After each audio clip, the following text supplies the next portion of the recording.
Everyone, welcome to live your life USA Telugu vlogs. అందరూ ఎలా ఉన్నారు? ఈరోజు వీడియో వచ్చేసి మా క్రూజ్ షిప్లో ఉన్న 2 మెయిన్ ఫ్లోర్స్ మీకు చూపించబోతున్నాను. ఒకటి వచ్చేసి గేమ్ రూమ్, అలాగే కిచెన్ టూర్ అండి. ఈ గేమ్ రూమ్లో మనము అందరం కూడా ఎన్ని రోజులు టైం స్పెండ్ చేసినా 3 డేస్లో బోర్ కొట్టకుండా ఉండడానికి ఉండే ఒక యాక్టివిటీ అయితే గేమ్ రూమ్.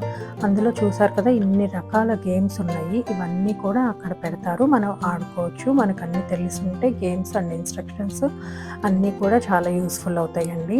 ఇది జస్ట్ ఒక వాల్, ఒక పార్ట్ మాత్రమే తీశాను. ఇంకా రకరకాల గేమ్స్ ఉంటాయి. ఈ గేమింగ్ రూమ్లో అందరూ కూడా టైం స్పెండ్ చేసి రిలాక్స్ అవుతారు. 3 డేస్లో 4 డేస్లో పోర్టుకు వెళ్ళి బయటకు వెళ్ళి అంతా చూస్తారు, తెలిసిందే కదా. ఇంకొకటి వచ్చేసి కిచెన్ టూర్ అండి. ఇది మరి అన్ని వేల మందికి ఫుడ్ వండి రకరకాల ఐటమ్స్ చేస్తూ ఎంతమంది వండుతారు, ఈ ఏరియా ఎంత క్లీన్గా ఉంచుకుంటారు, ఎలా ఉంటుందనేది కూడా ఒక కిచెన్ టూర్ అయితే ఇచ్చారు. ఇవన్నీ షిప్పుల్లో కూడా చేయరండి, షిప్ని బట్టి ఉంటుంది. ఇది మా ఫ్రెండ్ వాళ్ళు వెళ్ళిన షిప్లోది నాతో షేర్ చేసిందండి. సో నేను ఇక్కడ మీకు షేర్ చేస్తున్నాను.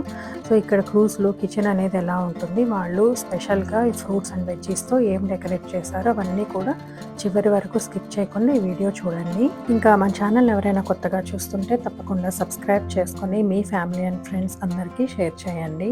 మనకి ఇంట్లో ఉండే కొన్ని గిన్నెలే అప్పుడప్పుడు శుభ్రం చేయడానికి కూడా మనకి నీరసం వస్తుంది. కానీ వీళ్ళు ఎన్ని వేల మందికి కిచెన్లో కుక్ చేస్తూ ఎప్పటికప్పుడు అవి క్లీన్గా మెయింటైన్ చేస్తూ ఉండటం అనేది చాలా సర్ప్రైజింగ్గా అనిపించిందండి. వీళ్ళు మెయిన్గా ఫస్ట్ క్లీన్నెస్కి ప్రిఫర్ చేస్తారు. లేదంటే ఈ షిప్లో ప్రయాణం చేసే వాళ్ళందరికీ ఏదన్నా చిన్న పొరపాటున సిక్ అయ్యారంటే మాత్రం చాలా గందరగోళం అవుతుంది. సో వీళ్ళు ఫస్ట్ ప్రియారిటీ క్లీన్లీనెస్ ఇంకా హెల్త్కి ఇంపార్టెంట్ ఇస్తారు.